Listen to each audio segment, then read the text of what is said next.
Hi readers, I welcome to my class. This session I am going to explain about non-aero revenue sources at airport. So don't skip it, it will help to clear understand the revenue part of airport. Let's go now.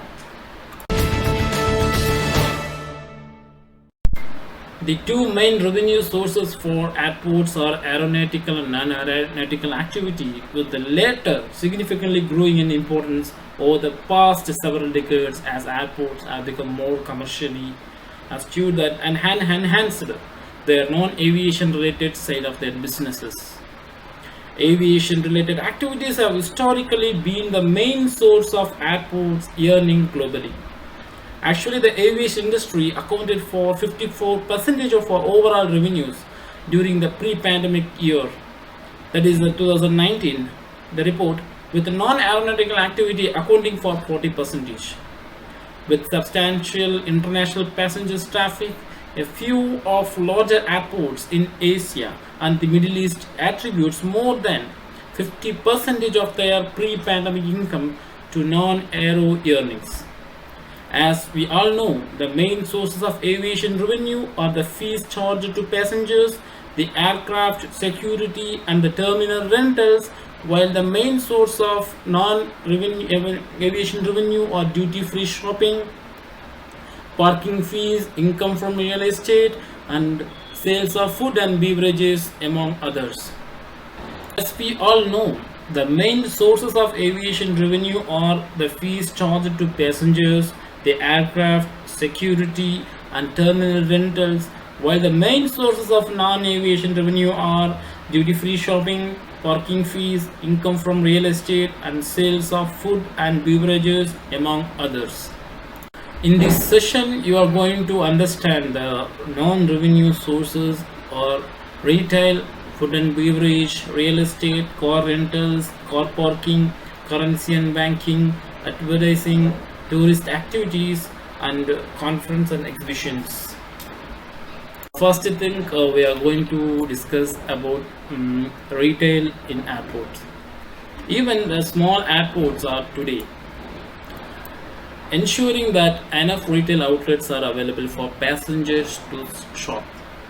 Leading brands are vying with each other to position their brands at airports to ensure maximum visibility. One of the key components of international airports retail is the blooming of duty-free shops, which can be defined as the retail outlets where goods sold are exempt from the payment of customs duties.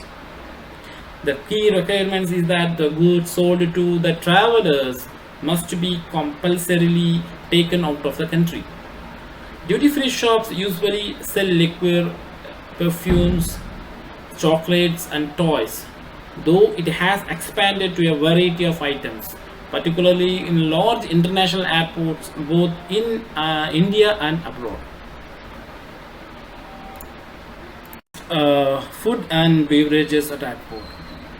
In the age of low-cost travel, where customers are required to pay for their meals and beverages on board, the presence of food and beverages outlets at airport comes as a big boom to customers who may prefer to have their meal or snacks of the time with the beverages at these outlets.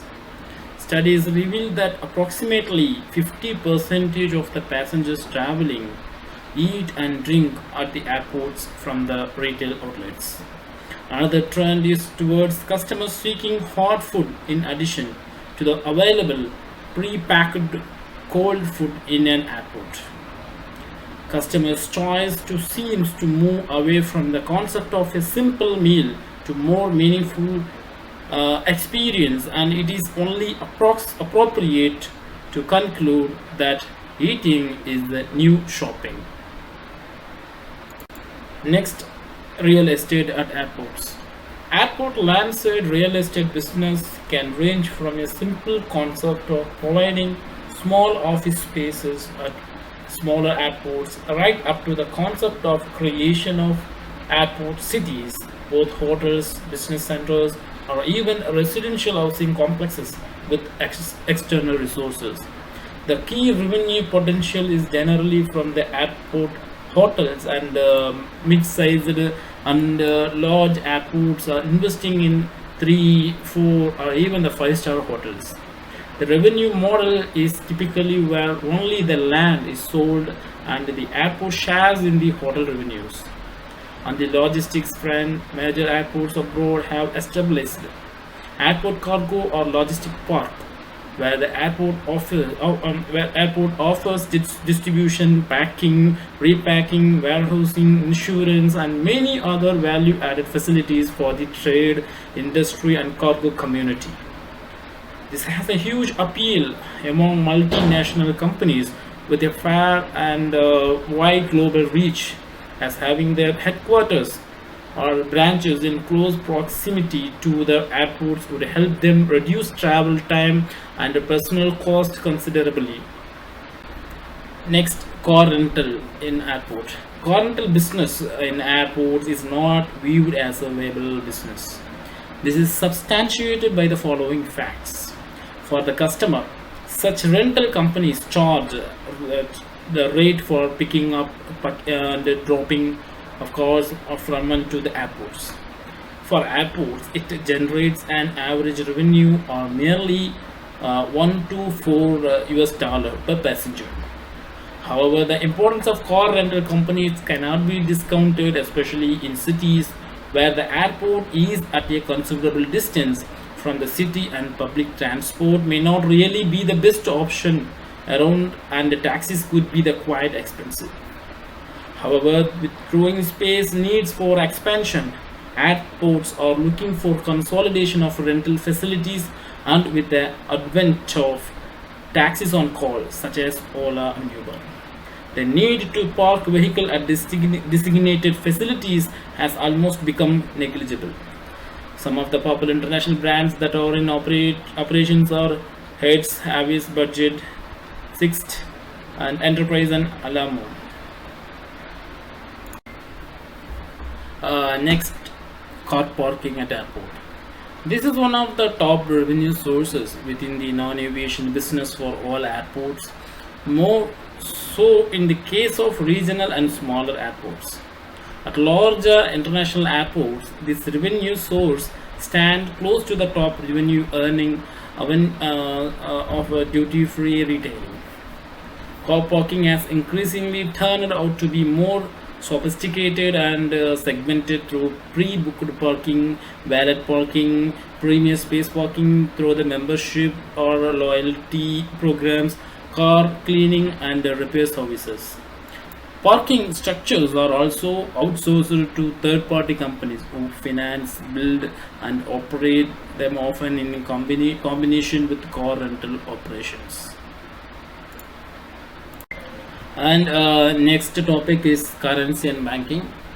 In the age of digital payments, mobile wallets, and contactless payments, there is still a requirement for use of banknotes and coins among travelers.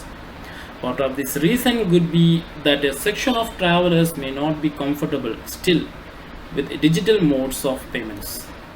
Currency and banking companies at airports provide the service to passengers in terms of currency exchange and basic banking services. American Express, Travelex, and Thomas Cook are some of the big players in this market. And the next topic, advertising. Global brands today find the airport to be a good launch pad to promote their brands and improve the perceptions. From the traditional modes, advertising companies are moving towards digital media, which is more flexible and allows personalized messaging. Focused partnerships between airports, retailers, media companies, and brands define the trend today. Next, tourist activities at airports. Airports are increasingly viewed as airport cities due to their modern and state-of-the-art terminals and the various attractions and amenities offered by them. Many large airports are keen to position themselves as providers of pleasant experience rather than just a place flights arrive and depart with passengers. The tourist and the leisure services offered by the airports target not just passengers but visitors and airport neighbors as well. Apart from the revenue, they act as a catalyst in reducing the potential conflicts between the modern airport and its neighbors. The most and widely seen leisure services of the airport are the visitors terraces and enclosed terraces giving view of departing and arriving aircraft. Visitors are also attracted to the various leisure facilities such as cinemas, indoor sports room and etc. Airport also rent out terminal space for hosting various events such as concerts. And the final topic, conference and exhibitions. Another potential sources of revenue for the airport is the conference or exhibition market. This offers a strong competitive edge for airports located within sprawling business centers. An airport may choose to provide conference or exhibitions facilities either within its terminal buildings or renting out cities within its boundary to hotels. The latter has an added advantage of offering the travelers overnight stay in the hotels and hence is a popular idea among the American airports. The target group consists of the business passengers from whom an airport conference room helps in reducing travel time and the local business communities who would like to take the benefit of hosting international meetings using the state of the art technology available at these conference facilities. So finally, I explained some important sources of non-aero revenue at airport. I believe this session has given broad knowledge about airport revenue business. For more upcoming classes, click the subscribe button. If you think this video is very useful to your friends, just share it and don't forget click like button. Thank you for watching.